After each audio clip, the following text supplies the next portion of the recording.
What's going on, everybody? Happy Monday. Thanks for checking into our latest Traded Black podcast powered by Dutchie. I'm your host, Shad Dales.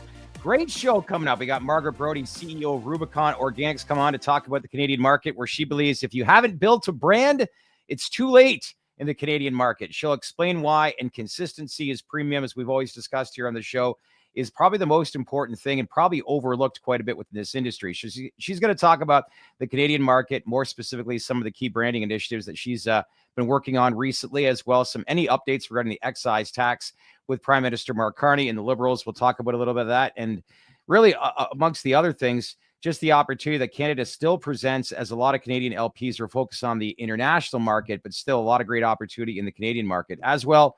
Michael Bronstein is going to come in. HB42 in Texas sessions are now going to be back in play this week. So all eyes on Texas, and whatever comes out of that really is going to be a proxy for a lot of states, across the country. So we'll get an update from him. And as well, we got the cloture vote coming up in 90 minutes. So will Terrence Cole be indeed invoked as the administrator of the DEA? We're going to find out about 90 minutes. So lots going on. Let's welcome in AV here on a Monday. It was nice to see some price action here this afternoon too. And before we came on, looks like there's some heavy options trading going on and some calls taking place. Yeah, it was good action. MSOS, I think, finished the day up like 11.5%. Yep. Came out of nowhere. There's tons of options that were bought. I think the $4 October calls, there was like 24,000 of them purchased on the volume. But it's uncertainty is getting taken out of the equation. Nobody likes uncertainty. We don't know if Terry Cole is going to be good or bad. Yeah. But we do know that he's going to be the acting DEA administrator, hopefully after the cloture vote tonight or the latest, I think, Wednesday. Yes. The special session in Texas getting underway. That's good as well, even though Jim Higdon kind of chimed in and said you might want to curtail the speed that gets rectified as they're dealing with the floods. There's a lot of other things going on in Texas. Makes sense. And the bill that would potentially set the framework for the hemp industry, or proposed bill that would propose the framework for the hemp industry in Texas, hasn't even been introduced yet. So it might be some time with this special session. It's not going to be like kicking off today and we got something in the next couple of days. Yeah. Aside from that, it's been great. Market was ripping. Curaleaf led the way. 4%. Yeah, Curaleaf led the way. GTI lagged a little bit, and it was funny. I saw people on Twitter. They were like, "Well, the ETF is up a ton, but GTI hasn't moved." It's like, guys, you got it the other way around. The underlyings go up, and the ETF goes up. Because the ETF goes up doesn't mean the underlyings are going to go up. So Curaleaf, Air, Trulieve was up a decent amount, not comparable to Curaleaf. And I think GTI ended the day like up 6%. Which Dan might have been doing some buying if there was an inflow to end the day. We talked in depth about that. That was 10 days ago on Friday, July the 11th, with Sammy J and Dan Aaron. So if you want an understanding, a more in depth as to what you just explained, Anthony, make sure to check out our Traded Black playlist. And it goes back to Friday, July 11th, and we talk about that. But anyway, lots to dive into here today. And we'll have, like I said, Michael Bronstein on in just a moment to talk about, like I said, latest things and what to anticipate this week out of Texas.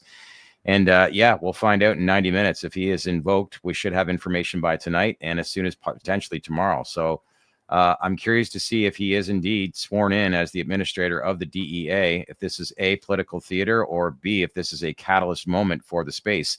No one knows, still early to tell, but I firmly believe, and I've been saying this since day one, he's going to build a cabinet that basically is very much in line with, and I mean Donald Trump, is in line with his vision. And let's just hope that, he is on board with rescheduling, as we keep hearing rumors that there's conversations and talks about it. But I don't know how much this Cole appointment actually plays into this, but it's an important one, right?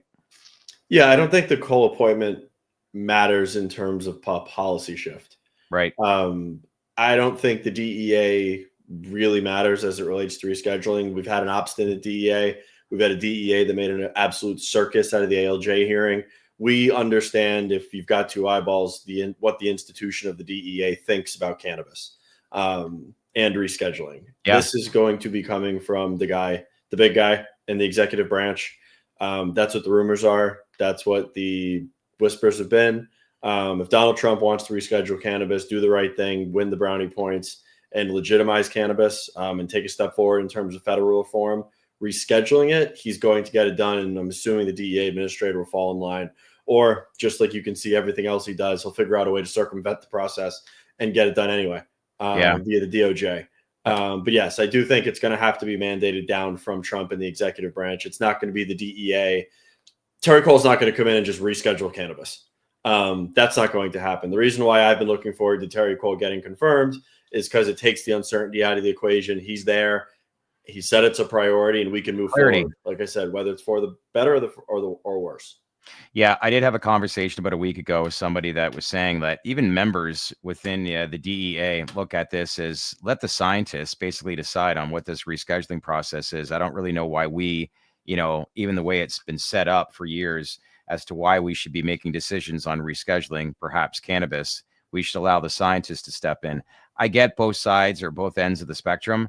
But I think we're just seeing an unconventional approach from what the history has shown over the past 50 years as to where we are today and what could be happening moving forward in a lot of the conversations we keep seeing and hearing. But again, we're still at a stall and there's still a lot of unknowns. And like everyone here, we're likewise. We want to get some timelines and some clarity. So first step is we're going to find out whether or not he's appointed and invoked as the administrator of the DEA probably by tonight. So we'll make sure that in a perfect world without bias, the DEA is supposed to enforce the laws.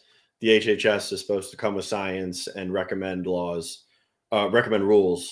around substances. So the HHS report is enough with the recommendation to reschedule cannabis.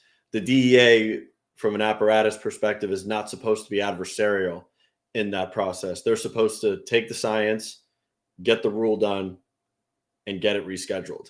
They're not supposed to sit there and be obstinate and adversarial throughout the process, which unfortunately they have been. Simon also apparently thinks Cole's going to reschedule immediately and everything is going to get resolved quicker than anybody else thinks possible. Simon reaches out to me all the time. Good to see you, bud. And I hope Simon is I hope Simon knows somebody that I don't, because I have not heard that. Simon told me that Tilray was going to be the next meme stock about 6 months ago. And I think he's still waiting for that. But all in all, Simon, you're a great guy. And I appreciate the support that you provide here on the live stream every single day. Let's get into it. Welcome in our first guest here today, CEO of Rubicon Organics, back to the podcast, Margaret Brody. Good to see you. And happy summer. There's no probably better place to be in North America than BC in the summer. So are you getting work done? Because Anthony and I were there last September, and oh my gosh, that's such an amazing city and area this time of year. It is beautiful. We've had a lot of whales, a lot of orcas into Vancouver this year, which is a bit unusual. We're pretty excited about that. Why is that? We don't know. I mean, maybe the salmon are running that way, or there's a big population of seals, but there's been a lot of spotting of them. Makes you nervous to go out on a paddleboard, not gonna lie. Yeah. I always like to say they're called killer whales for a reason. But I would not want to be on a paddleboard out in the ocean and see an orca. I would love it. I would. My sister had a whale show 2 weeks ago out on a boat, and it's just pretty spectacular out here. Yeah, BC in the summer. Encourage everybody to come visit. It's a fabulous place to be. Yeah, I bet. Well, a lot going on, as we've talked about, and I said off the top, and it was an interesting information that, look, we all believe on consistency and product. And if you haven't built a brand at this stage of the game right now in the cannabis space, especially in the Canadian market, which federally legalized cannabis 7 years ago, it's probably too late. And I found that interesting that you said that. You want to elaborate off of that? Well, I certainly think new brands will come in, and I think we're at the very beginning of what is a brand. There's a lot of labels on packaging, and a lot of people think they've got a brand. And I would say even us at Rubicon, who's the leading Canadian premium LP, we've still got a long way to grow to really build brand. But we're starting to see at that early stage of people coming in and asking by brand. That's when you know that you're getting there. Look, we've had a lot of inconsistency in the Canadian market, and we believe that brand is built from a consistent, trusted brand promise and for us that elevates experiences for our consumers, whether they're medical patients or adult use and rec. So what we've seen is a lot of inconsistency changing out of whether it's strains of growers, of packaging, of style.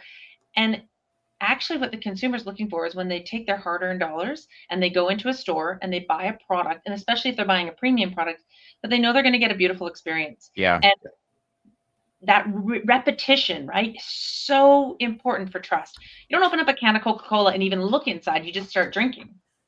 Right. You've got to get there in cannabis.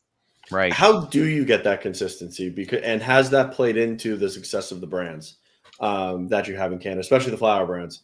That, I mean, we can go online and they're renowned throughout the message boards. I mean, I've had rave reviews. I've had them in Canada, and I mean, it's been consistent, well trimmed product every time.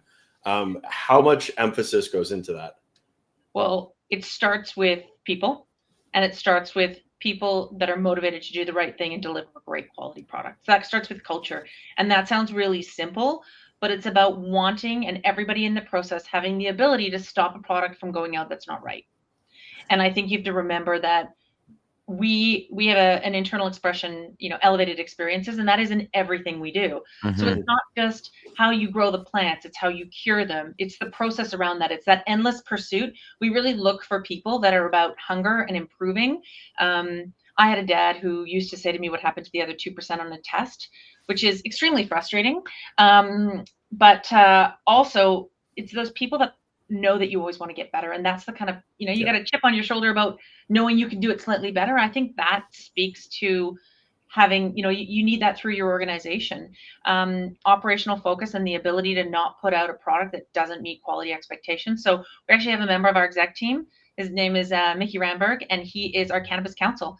One of his most important jobs is to say if it's not good enough. Now, it doesn't just rely on him. We actually have a process around it. But we do a tasting panel, organoleptic. It's gone through a Health Canada process. It's allowed. Every batch that comes out from Rubicon has been tasted to make sure that it meets our quality spec. And if it doesn't go out under one of our brands. So we'll put it through Simply Bare, if it's a Simply Bare strain and grown for that, or 1964. We have a sub brand that's sort of our if we have a good, better, best portfolio, it's good. It's called Homestead. We'll put the product into there. It's only available when it's available, but it means that we can hold the standard. And we've made some tough revenue related choices to not sell product, which, it hurts because whilst Homestead is still profitable, it's not the same level of profitability, but it's building the brand promise. And I want to give full credit to our COO, Mel Ramsey, and the whole operations team around really believing and holding that brand promise and being true to it. Because as soon as you send something out that doesn't hit that quality, it's gone. You got to protect the sheet. You've got to protect the shield, even if there's an economic cost associated with it. You got to protect that brand shield. At all times. And the other thing we do, which a lot of people don't know, I mean, these are really basic operator functioning. We're all about execution. We track every complaint, whether it's on Twitter, on Reddit, everything that comes in from stores, salespeople, anything. We have a monthly complaints matrix. Something gets, all of a sudden we'll have, 19 out of 100,000 complaints on one thing. We then do, on everything on that list, there's a root cause analysis. We look at it, we focus on it. That problem we should see shrink away. And then the thing that was 18 out of 100,000, you start working on, and you just move down through it. So, when we launched vape last year, it was a very big project for us. We weren't first to market. We wanted to be best to market. Gotcha. And we focused on doing it properly. We did all the steps. I mean, I was in there checking those first vape runs, and it shows the team how important this is. But also, it's about our consumers having something in their car when it gets hot and not having it leak, right? You don't want that to happen. It's a pain in the ass, and that you never go back to that brand. So this is about consistency and caring. We've just launched a new all-in-one vape product with our Comatose, which is an amazing oil. And we've gone through the same process. Like, you don't need to be first, be best. I like to think of BlackBerry and the iPhone. Yeah. So here's a question I always like to learn, because we see the growth of this industry. One, what does your brand stand for? And what are some common things that I guess new consumers that are getting more and more involved in this industry, what's important to them? What do they ask? Like, I would think that anything that you buy, you want to make sure the quality of brand is important. At least that's the way I am. I know that's the way Anthony is. Some people may not be like that as much, but as this industry looks to expand and grow, what are key things that you hear back to like really expand your footprint, your reach, your size, your branding to a new audience that's exploring this industry? Well, for us, it's flower first. and the quality of our flower speaks to all the other products of what we do. We think Okay. flower is the hardest thing to do, and doing flower well shows your attention to detail and your caring.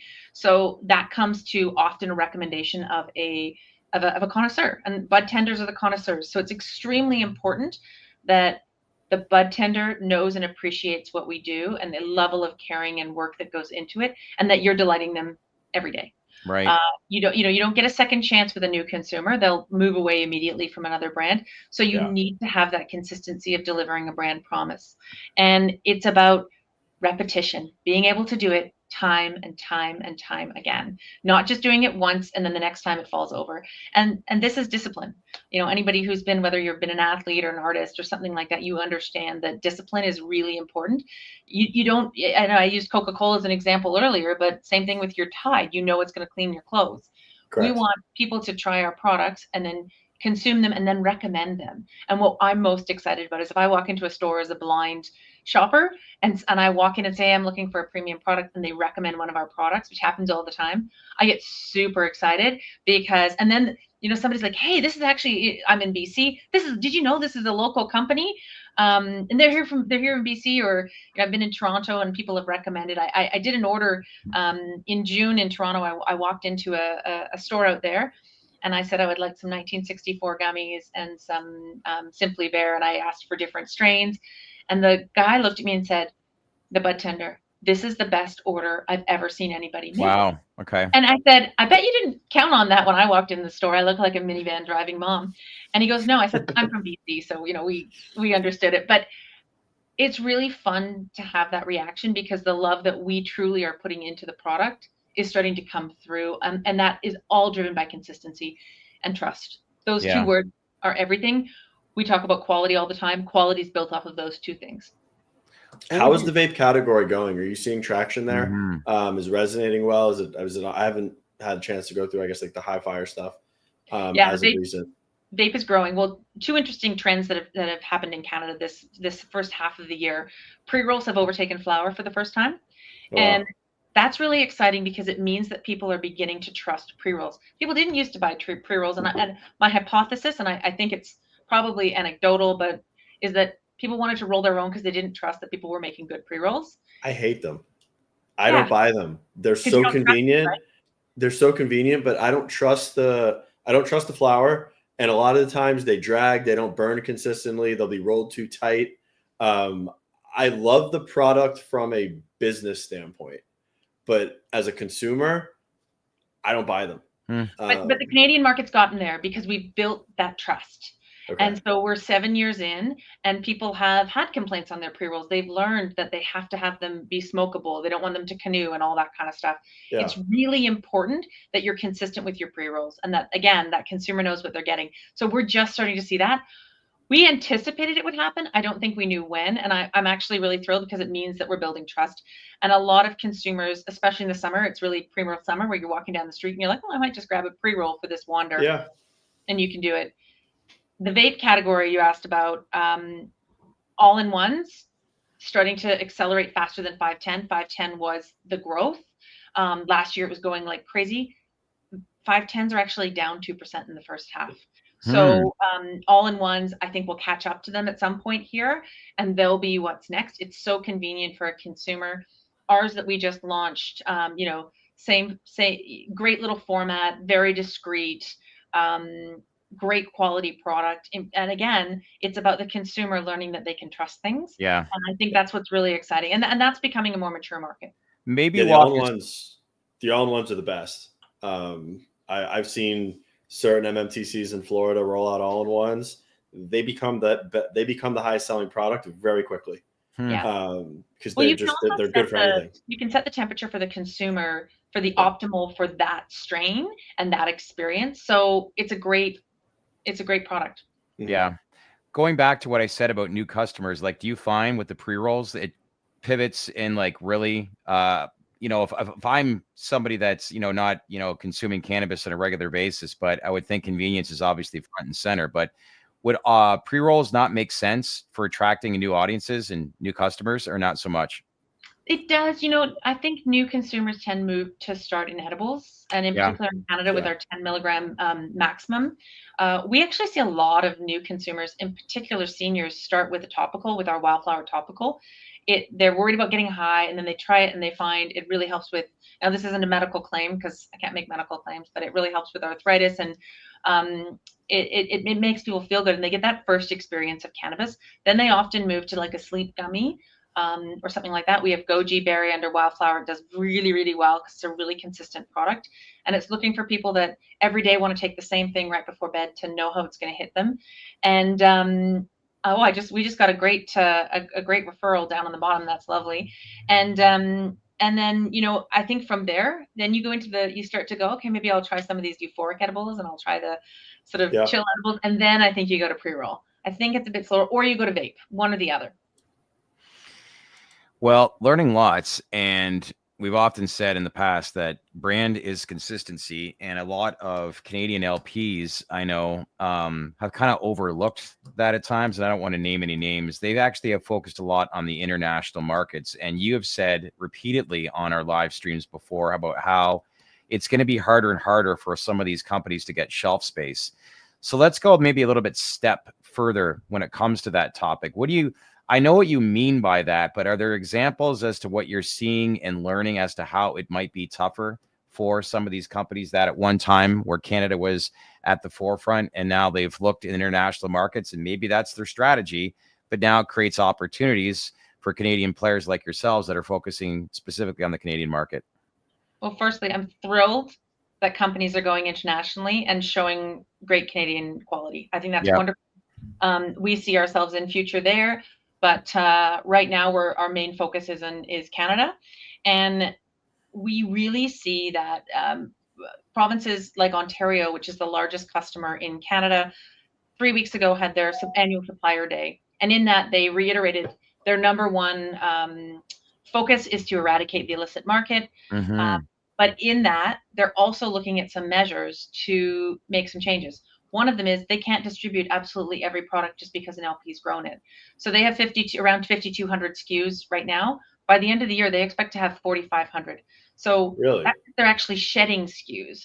So, and I believe I'm fine to say that, but because it's in a public email. But what that means is that's happening around the nation, and all of the provinces are trying to be very slim with how do we get a nice portfolio a la alcohol for our consumers. So when you're in that environment, plus you're competing for shelf space with the retailer, if there's already that tension there, if you haven't built a brand and been on shelf or gotten that space, and you don't have a sales force and a ground game, I like to equate this to trying to start a third party in the US. I think it's a really good analogy. There's the Democrats and the Republicans. I mean, those are insane ground games over hundreds of years for those parties. If you tried to start a party now, the ability to get a ground game to get the votes out and get the people on the streets is near impossible to do. Yeah. I think this is a much smaller example of that, where if you don't already have the relationships with the category managers, have stores that are willing, it's all about rate of sale. So the province isn't going to want to stock a product that's not going to sell, which means the retailer already needs to know about it and be pulling it in. So what we're seeing is cannabis is moving out of cannabis bro to CPG. Now we're in the movement, and I don't know if we'll ever be fully CPG because we're always going to have elements of agriculture. And I hope true cannabis culture is so important for building these brands, but we've got to deliver consistency. You've got to fill to your supplier or your customer on time in full. You've got to do those things in order to build your brand promise, and your brand promise is about every touch point. So it's your person in store, it's about how you show up, it's about how you speak to everything, and then bringing products out that consumers love and they want to rebuy and they want to recommend. Yeah. Is it safe to say that the LPs will be able to self-govern to a certain extent for SKU rationalization? Because I mean, no, because just thinking about it pragmatically, if you're an LP, you can see something that's not. Or do you have visibility into the sales data at the a lot of it? level? Yes. Okay. But let's be real. Cannabis has never been rational.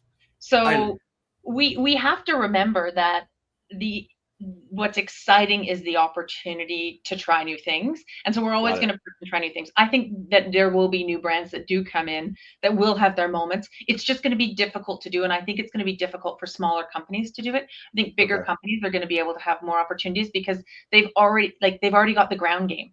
If you don't have that ground game to push it out. So let's, for example, say we've been approached recently for somebody who was interested in, who's not a cannabis company, interested in launching a brand. And we're very focused on our brands, and that would divert attention away from them.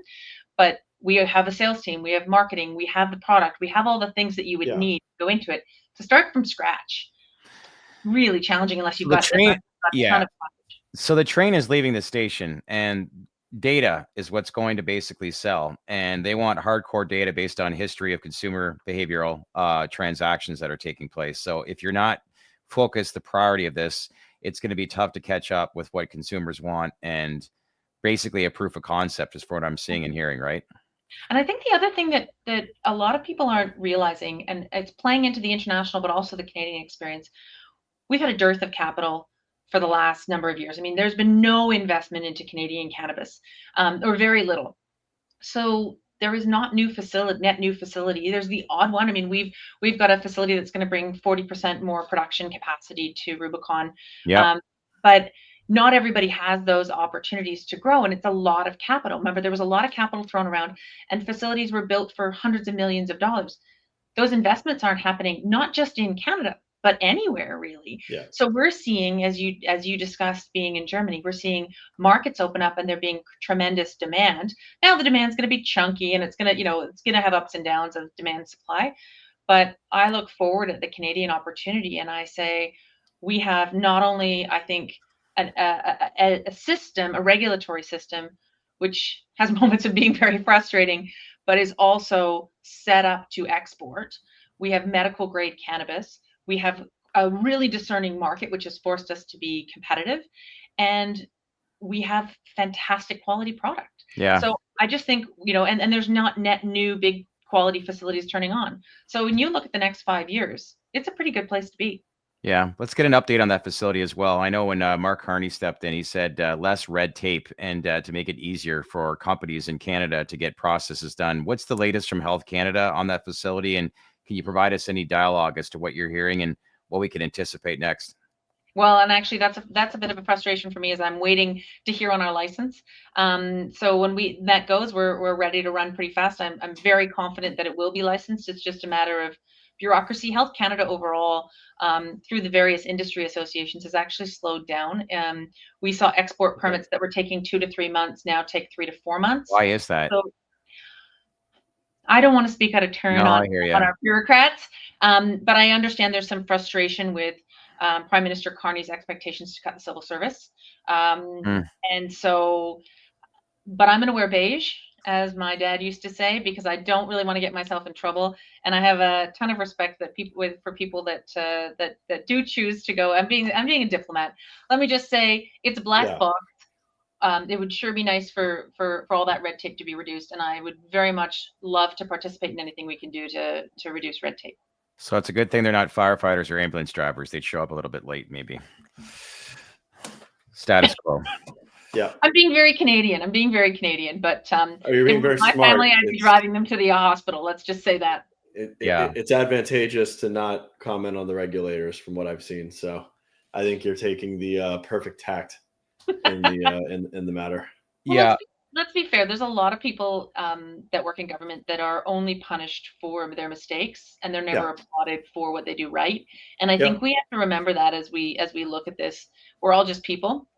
And so I have empathy. That being said, I want to get this done. Let's get growing. We're ready to go. And so 2025 already. Notwithstanding timing, we got a fantastic asset at a great price. We're really bullish about it. Very excited. We're planning our grow. We're hiring people. We're doing all the things, and the future looks really bright from the vantage point where we are in Canadian cannabis. Earnings, next earnings call is August. What is the date on that again? It will be around the 18th. We haven't announced the date. I will confirm that in the next couple of weeks. You'll see a press release confirming it. Okay, cool. Good stuff. Wanted to check in just to see how you're doing, and really just get an idea. What do you make of all this reform rumors is what's going on south of the border. It's exciting. Wouldn't Isn't that it? be neat? I mean, I would love it. Yeah. I don't see it as a threat to Canada. I see it as an opportunity for more capital to come into sector. I agree. And so fantastic. I mean, I think everything will move. It's the way this industry works, right? You know, some things don't make sense. You get reform news in the US, you get Canadian LPs that are moving. It's just, you know, a rising tide rides all ships. And I think that's going to be the case for, you know, every single industry or every company involved in the industry that's got a good model in place. And yeah, it's great to say the least, but we'll see if there's some truth to it. But one thing's for sure, it's nice to see some of the chatter that's going on, because traditionally this is a slower time of the year for the space, but there's a lot of conversation taking place right now. well, look, we have a ton of friends in the US sector, really thrilled to see if their life could be made a little bit easier for them. Yeah. Notwithstanding anything that happens, this is about competition. We're here Yeah. to play. That comes through as we started out talking about building consistency and a brand promise. And I think our operation could go up against any American operation, and so could our product. And we'd be thrilled to have the opportunity to compete in the open. Yeah, well said. Love that in a CEO. Let's keep in touch, and job well done. And we look forward to speaking to you next month on your latest earnings. Okay, Margaret? Thanks, guys. All right. Thanks. All right. Great person and great company she's building as far as premium product. And thought it was important to learn that, hey, if you haven't built a brand, yes, there'll be new brands that come into the sector. But if you haven't built one yet, the days are probably too late for you to get in. Yeah, I mean, there's truly a gatekeeper on the provincial level with the distributors. Yeah. So I mean, it makes sense. Yeah, and like I said, the train's left the station, and the more and more data that the OCS, I always get OSC mixed up, but OCS collects day in and day out, and it's not just in Ontario either, but you can see how the government wants to build, as she said, more of a CPG type model, and they want to see what consumers are buying and what they're interested in. So if they've got a concept in place that shows that people want something, then if you're not making this a priority, or if it's not your number one priority, not to sit here and say some Canadian LPs have a great strategy internationally as well, and that's a smart strategy too. But you can see how the Canadian market is still a very viable one, because there's still 40 million people in this country, and it'd be nice to be in a new market where there's 40 million people in. Yeah. All right. That wraps up segment number one. It's now time for Insider's Edge, presented by Attach. Let's go, Arns.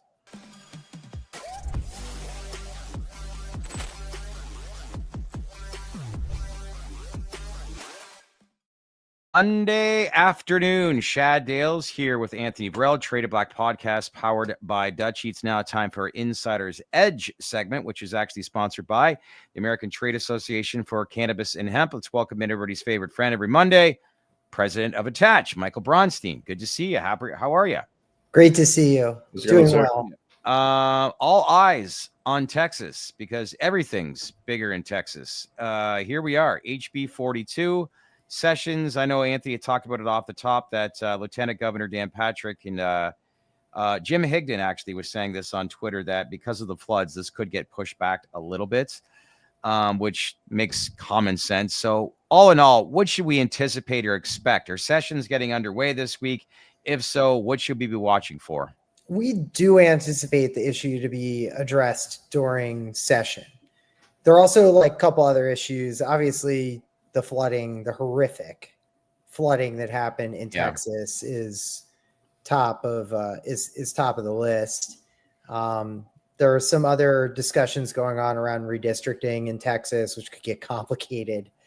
Could get complicated quickly, but we do anticipate that this will be discussed. It will be a center stage of this session. I don't know how many sessions are going to have. Right now, we have one session that's scheduled. You can have more than one, right? And the question is, what's the will to knock out all these issues? I think it's pretty strong. I think that we come out of this. I think we're going to come out of this summer with an answer on this issue. And so that's why everybody's sort of sitting down. I will say this from the ground. I just think that in talking to different groups, different people, there really isn't a one agreed upon strategy amongst from an industry perspective. I think that there are folks who think that the bill that came over from the House is before it was amended to BSB3 is good strategy. We've heard some noise also around beverage carve out, what beverage folks want to do around those particular things. And then you have the synthetic folks, which basically don't want to see any, any type of regulation really around it. Maybe save, an age restriction or something like that. Have you heard anything about apparently Chairman King introducing a bill that would loosely look like what the suggested framework should be moving forward? Yeah, we anticipate that the starting point, we think, of the discussion is really going to look more like the bill prior to SB3, prior to the amendment where it went for the, where it went for the ban. Yeah. We think that's where the conversation starts. The question is, how far are you able to take it to a regulatory bill, right? Yeah. So, I mean, that bill, it took away synthetic conversions. Yeah. It set milligram cap, it licensed, right? But how far, when you think about it, how far is it going to look like, is it an adult use cannabis program that's going to happen, or is it something that's right? That's the big guess. I think that's the big guess. I think that would be the best case. I think that would be the best case scenario. Just flip it to an adult use cannabis program. Yep. Seed to sale, track everything, give them all licenses, mandate lab testing, create rules and regs, let the market compete, and figure it out on its own. So give them the rules and the framework to just go to town. So if that were to happen, and to govern themselves, if that were to happen, what Anthony said, there's a lot of political theater that's taking place here. It's not going to happen.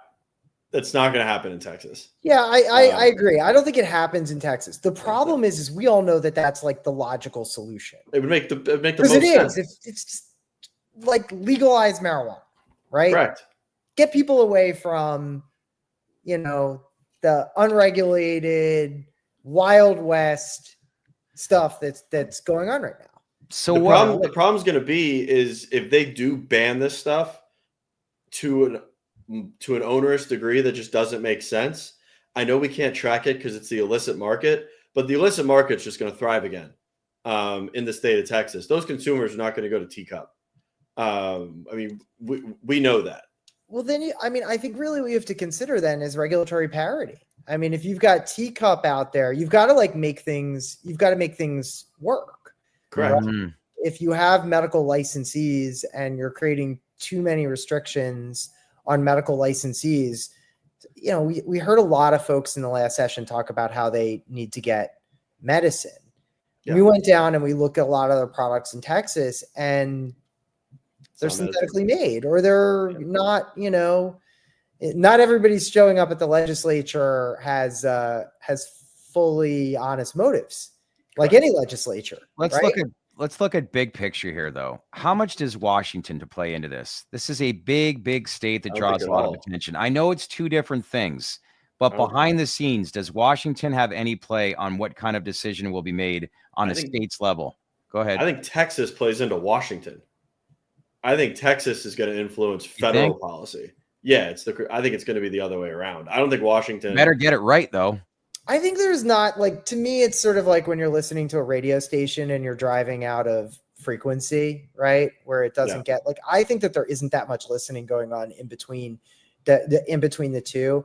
I used to, and I don't really know what to make sense of this thought, but I'm just going to say it, right? We had sort of a thesis where it was all right, we're going to legalize in all the states and that's going to push the federal government, right?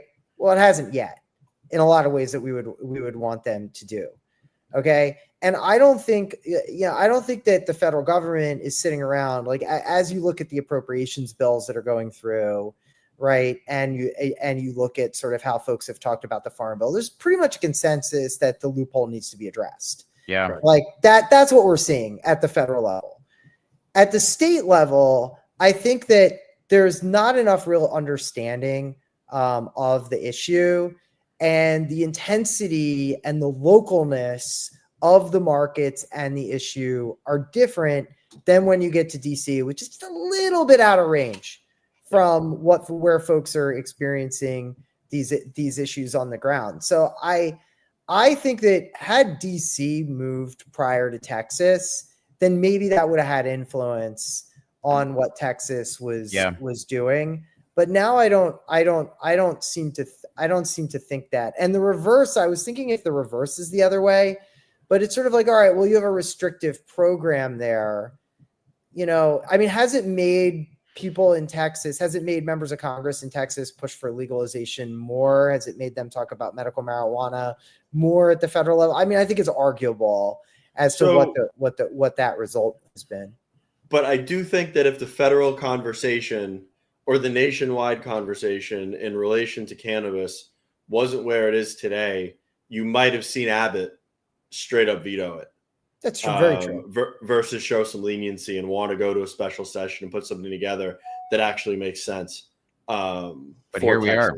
If Abbott's really for legalization, and for the reasons that he also basically stipulated in the veto, and for a system that's legalization of marijuana, that marks a very different moment, right? That does mark kind of a before and after moment, because there is this assumption someday Republicans are going to run with the ball on this. And that day may be sooner rather than later. Yeah, I was going to say soon. And that may be sooner rather than later. Because if you get rescheduling. Yeah, of course. That sends a very powerful, when we go around in the States and talk to people are underestimating the impact of what rescheduling will do for reform at the state level too. I've been saying it. It's an optics game. These politicians cannot get behind a Schedule I narcotic that is sitting there next to fentanyl. They can't. There's no ifs, ands, or buts or way to box that thing in to where it looks palatable to the general public. I'd love to reschedule it. They now have cover fire.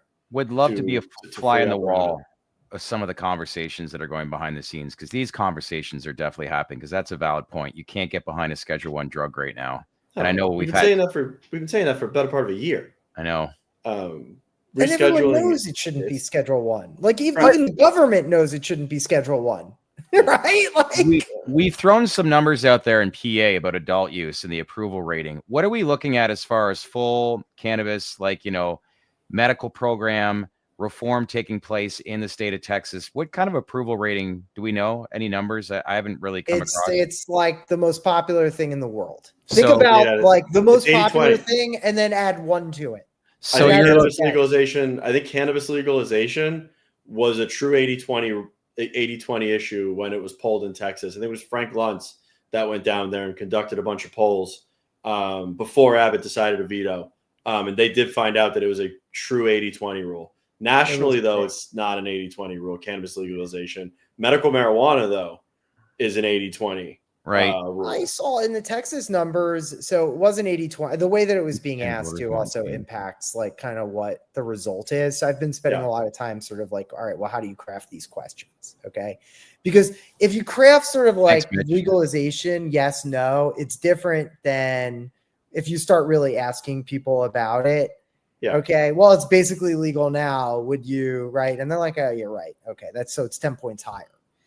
All right. And the medical marijuana, I would say that medical marijuana is one of the more settled polling questions. Medical itself is one of the more settled polling questions that I've seen in my entire career.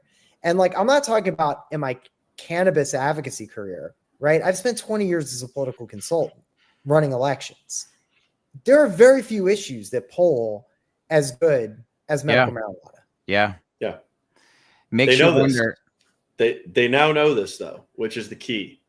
They know that is the case. But here comes the political theater again, right? Governor Abbott, he gets this, what the Texans want. He gets reelected. And Patrick, what did he say last month? I'm not going to stand by and let this happen. If people don't want to vote for me or reelect me, so be it. And Patrick's gone. To me, it's just that's a sign that it's inevitable that if 8 out of 10, what was that stat again that Mitch just wrote? 8 out of 10 Texans want a medical marijuana program and 7 out of 10 Republicans want change. The handwriting's on the wall. I think really what we need here is we need unified policy, and we need the politics of the day are not helping the market. Correct. In the way that we need them. Okay. Like we're on a financial show. Like they're really very, like, think about how much we have to talk about politics here, because the reality is that this industry butts up against so much regulation. It's heavily regulated. You might as well start a show on like utilities or something, right? Let's talk about what the rate cuts are of X, Y, and Z. Let's get into that, Michael. That's how regulated this industry, like that's how regulated this industry is. It's a very valid point. Cannabis has been collateral damage of the gridlock in Washington for a long time. We might not be sitting here talking about rescheduling and just talking about just spinning in circles if Washington actually got shit done and got along versus want to kill each other for the last decade. Yeah, we'd be talking about the dopest brands right now. Correct. Right? That's what it is. It's like, and it just goes to show you, it is the dysfunction of the system. Yes. All right. And cannabis policy in general. And cannabis policy, by the way, is like reflective of a lot of the system. Okay. You hit conservatives in exactly the wrong way. You hit liberals in exactly the wrong way. Right. And most of the people who are like looking around are like, this makes no sense. Yeah. You know, it makes no sense. So a regulated industry, where we're going, and Texas, like, okay, think about this with what the Texas governor said. When you read what he said, you're like, man, that sounds a lot like legalization. Correct. But he may not think of it exactly like legalization. We look at it and we're like, yeah, there's one way to solve that issue, legalize cannabis. Yeah, that's a good point. Right? But he looks at it and he's probably like, nah, you know, like the thing before SB3 and maybe not as liberal as the thing before SB3. Yeah. Right? Like he may be thinking about it that way. And I'll tell you the truth, it almost doesn't matter how much he thinks about it one way or another when we look at Texas. All they need to do is come up with an acceptable solution. Correct. To where it hits him okay and it hits the lieutenant governor okay. Right? Now the lieutenant governor's been like zero it all out. I don't think Dan Patrick has any. I don't think there's any way for Dan Patrick to come back from this. Just the way that he's been conducting himself, those press conferences killed him. Like, is that a relationship where you've crossed the line to the point of no return? Because I don't know how this. I mean, he's still in. He still has votes to trade. Yeah. You know what I mean? He's still relevant in this conversation. The question is, what looks like, is there a point in between where those two are, where one looks like a win, or at least one gets off of the other? Yeah. I think it's banning synthetics, banning THCA flower, beverages, edibles, and I don't know what you do with inhalables, but they probably will be collateral damage as well. Mm-hmm. Edibles and beverages get the job done and get cannabinoids in the hands of people. Obviously, I know it's limited. I don't necessarily agree with it, but I do know that THCA is one of the Trojan horses that the illicit market sells through. And I mean, I just don't see Dan Patrick or the state of Texas in any way, shape, or form letting THCA flower live in the form that it is right now, unless you were to do a seed to sale tract grown in Texas, adult use cannabis model, which we all can say that makes sense, but they're not going to get anywhere near that. Yeah. I don't think they're going to continue to let THCA flower flourish. Yeah. I mean, look, THCA looks a lot like marijuana. It is. That looks almost too close to marijuana for. Correct. So what happens, whatever is finalized here, how quickly do we see enforcement with all this? Is this right away? Like, well, how does that work? Yeah. Yeah, I think it's right. I think it's right away. I think they go off. I think they go off the bat. And by the way, I would say, like, we talk about this too. So there's like this relationship here too about like enforcement, right? And it's like, all right, well, if you have a regulated system, you're going to have like enforcement. But what are we looking at in terms of enforcement? It's like, I would much rather see like civil business enforcement that like keeps people out of there. Yeah. Right. Than sort of, just doing what it, just sort of just like throwing people in jail, which is kind of a relic of something we're trying to not go back to. Right. So to me, and in Texas, like, it was interesting because the bill that came out actually made it worse if you were producing hemp than if you were Correct. producing marijuana, which was interesting. It's a strange. I mean, it's just kind of like one of the strange facts of it in terms of how they were categorizing it in certain circumstances. Yeah. Well, it goes to show that they really don't know how to govern what they're trying to govern. Or they don't care, or they don't care. Yes. Yeah, I mean, and they're not getting. By the way, like we're not getting. They don't care. I think they care. I think they've learned a lot in the last month. Since this was vetoed and some of the pressure that was going on prior to that. Like, I definitely think this is a major priority right now, especially when you factor in what was announced out of Washington with this farm bill loophole. To Anthony's point, I do think this could be a sign of things to come. If they've got a 12-month timeline as to how they want to restructure this whole farm bill, what happens in Texas could be a sign of things to come later on down the road. I could be wrong, but I don't think the 12-month timeline, I think the way that that's being reported, the 12-month timeline is to be able to get farmers adjusted. Like if you were listening to McConnell and saw where it was, the key thing in that debate was you had McConnell and Merkley going back and forth. All right. Now this to me as an insider, this was interesting. All right. Because Merkley was basically said, you're right, these intoxicating products, all right, and argued for the year runway. But he said intoxicating products were an issue to be sold under the farm bill. And the thing that we're seeing right now is a bipartisan consensus, correct, that wasn't supposed to happen. All right. And what we're seeing in industry is kicking and screaming. Like people need to actually read what the farm bill does. Okay. They need to read what that language is. It's dangerous. That's dangerous. All right. So it's like, you got to like understand what's going on, because the thing is our perception of what is actually going on federally versus what is actually going on federally, the gulf between that, all right, is the problem that we're going to have as an industry in terms of seeing the way forward. Because if they're saying there's an attack on synthetics, right? People all of a sudden, they're like defending synthetics because for no other reason than, all right, we're going to go out and make money off of them. Correct. Right? Or there's a split difference between what that actually is and what that actually isn't. And I'll tell you something, people don't care. No. Like, they don't care. You want to know they've had enough. You know, there's been a huge contingent of people in the last 3-4 weeks that have popped up on Twitter that are giving dissertations on why Schedule 3 is so bad and why Schedule 3 doesn't need to happen. And you know what the common denominator is with all of them? They all own hemp brands. They all owned hemp concentrate brands, THCA flower brands. You go look at the profiles, they're railing about how Schedule 3 is terrible. It's going to destroy cannabis, and they're all hempers. Yeah. Well, the issue is, if you look at the rule, I think one of the more interesting things too is if you look at the rule that was published, if you look at what was said, right? So it takes synthetic, basically you look at the synthetic THC derivatives, and what they've said is those are still Schedule 1, even after rescheduling happens. Those remain Schedule 1. Do we really need the synthetically derived THC at all? Shit? No, we don't need it, but we don't need it. But it's like, okay, so now we're going around arguing. Like the problem is like, all right, so it's like, all right, now we're going around arguing that okay, well, Delta 8. Well, I mean, when did Delta 8 exist as a commercialized product?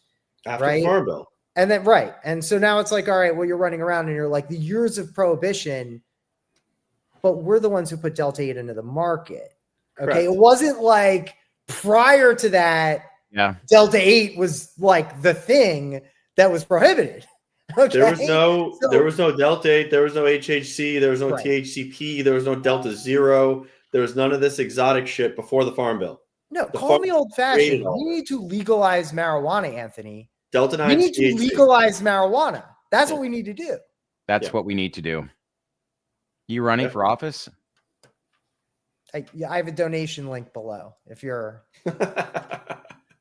so inclined. By the way, real quick, through all this, what are you hearing from some of your clients, both on the cannabis and hemp side, as we gear up for this in Texas? And like I always say, if people want to reach out to you that are looking to, explain to us the kind of work that you can help assist in a process like this.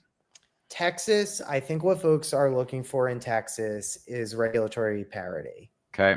Okay. I think that is really what, and I'll tell you the truth, from an industry perspective, that's where we have to go anyway. Cannabis, hemp, whatever you want to call it. Yeah. All right. And I think that it does a disservice, and this is just me on my soapbox, it does a disservice. We have a lot of hemp people, and calling just the hemp cannabinoid industry the hemp industry is a disservice to the full plant, really. And so I think that you look at Texas, everyone has to understand that there has to be parity in Texas. We also have to understand what the art of the possible is in Texas.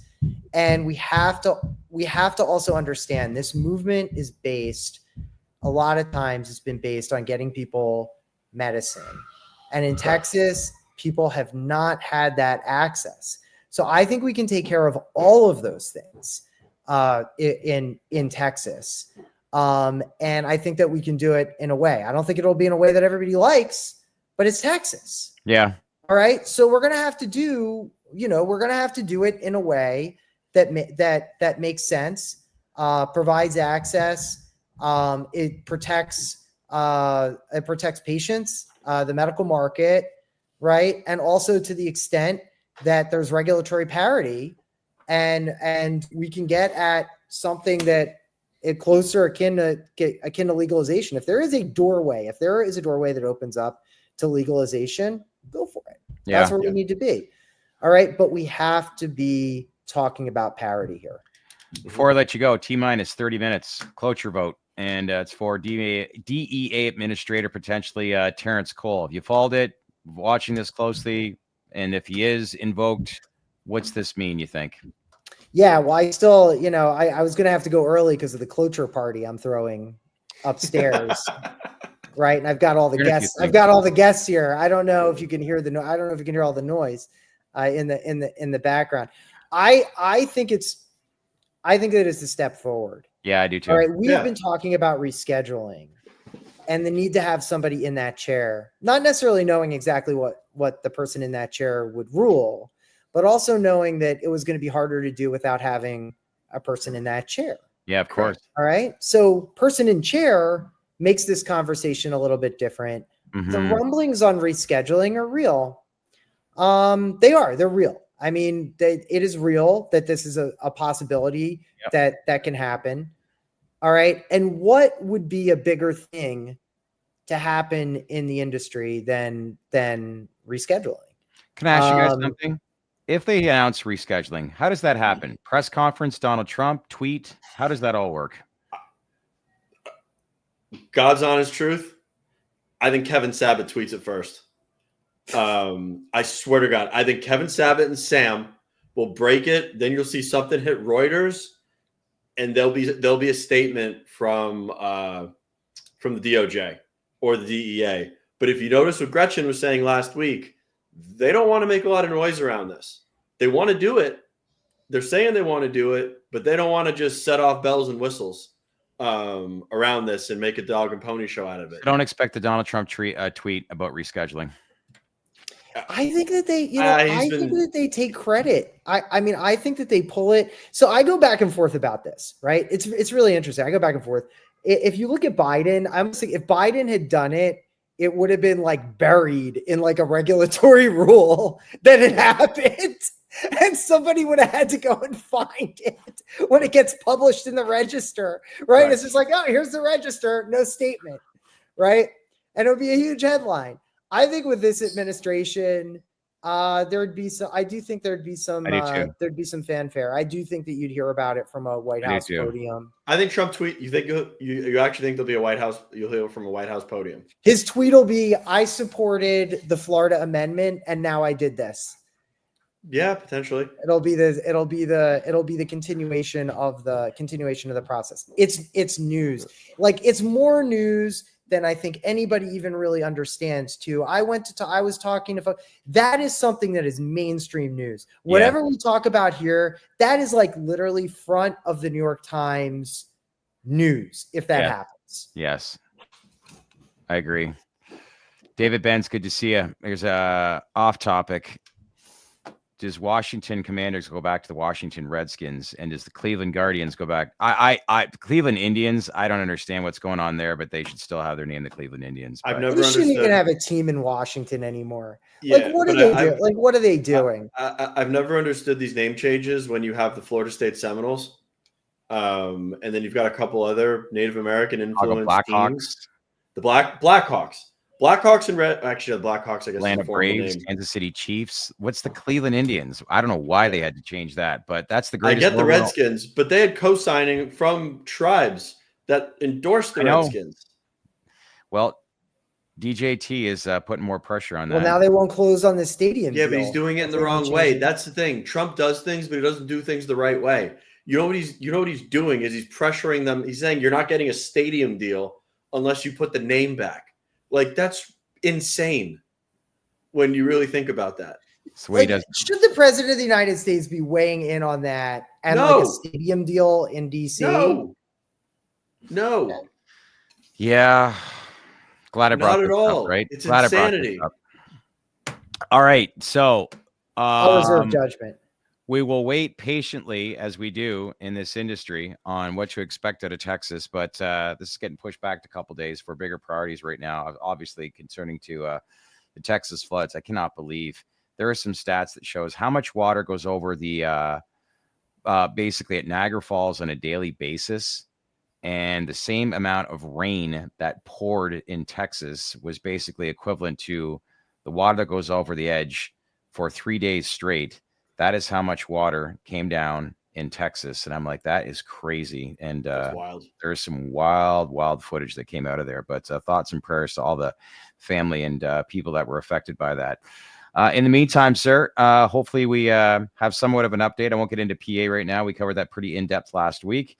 But onwards and upwards, and hopefully the bipartisan support continues in that direction, and Governor Shapiro gets more and more involved as time goes on. But enjoy your week. Thanks for the update. And as usual, let's keep in touch, okay? Great to see you guys. All right. Thanks, Michael.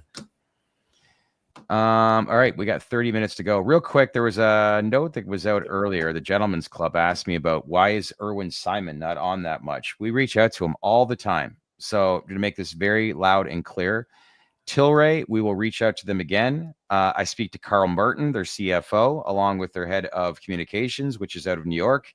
And we continuously try to set up meetings with them, or I should say interviews with Erwin. But last few times has not gotten a response. So I think there's some important questions. Like, I want Tilray to succeed. I think a lot of people do.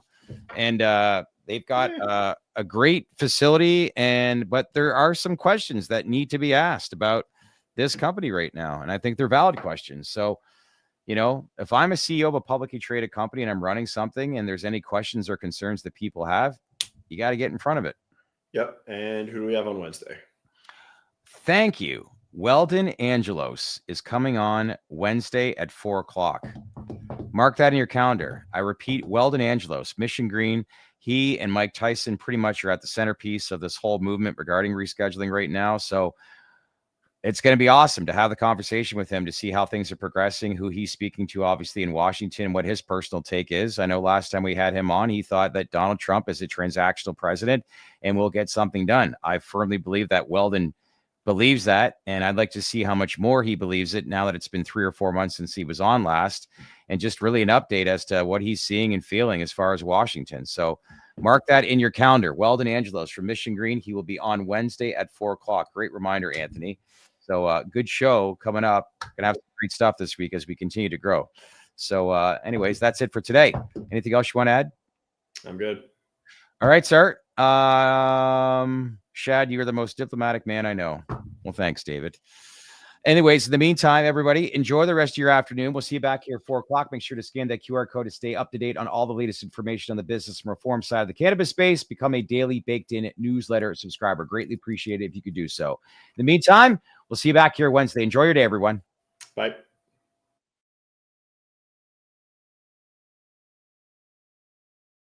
So, what'd you think of all that information? Some interesting stuff that we just learned once again here at the TDR Traded Black podcast. Let's keep the conversation going. So leave your comments below. We'd love to get your feedback. As usual, if you have time, make sure to like, subscribe, and smash on that bell for all notifications. And stay connected with us here at the Trade to Black podcast. Thanks for watching, everyone.